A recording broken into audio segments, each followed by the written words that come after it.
In today's video, we are seeing if we can change the density and buoyancy of different types of wood through a series of experiments.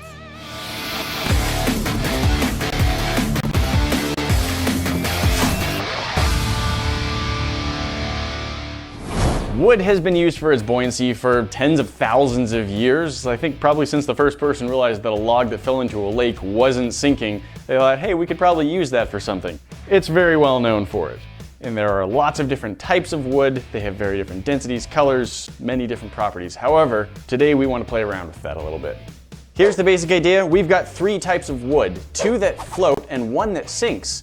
Using heat and pressure, we're going to see if we can change the density so that the sinking wood might float and the floating wood might sink. Lignum vitae is a type of wood and it's among the most dense in the world. It has a really tight grain. There's not much space between the fibers, and perhaps most interestingly, it sinks. This wood, unlike most other types, is more dense than water, and so you drop it into water, it just falls right to the bottom. This isn't a piece of wood that's been in a bog or a lake for 5,000 years and has had water soak into all of the fibers or anything. This is a new piece. I just cut it off of this block. That's just how dense this kind of wood is. It's so dense that people actually used to use it for clockwork pieces, things like that.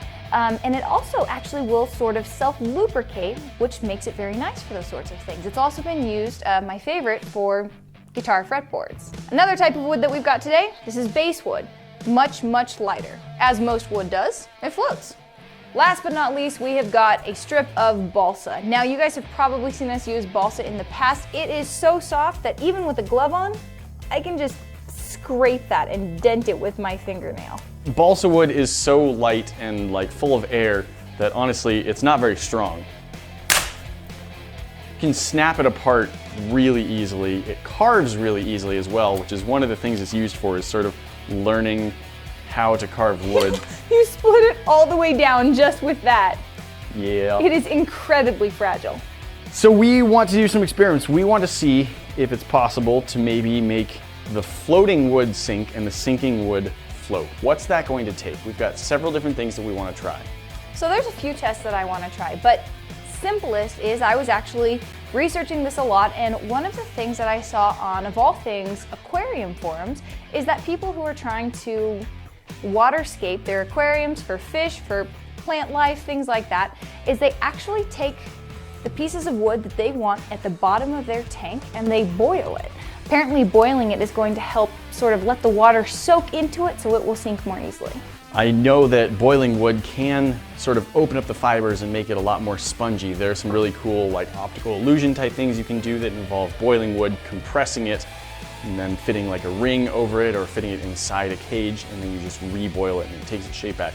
So making it softer with the hot water could make it so that water can get inside the wood more easily. Other people were even saying just take the piece of wood that you've got, weigh it down, and it can take a few months for it to actually settle on the bottom of the tank on its own.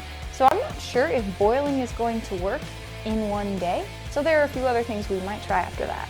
We've got our very sensitive gram scale here, and we've got 3 pieces of wood, the 3 different types we have here, cut to as close to the same size as I can get them. So they're very similar in size. We're going to see how they rank just being weighed. All right, so let's start with our densest piece of wood first.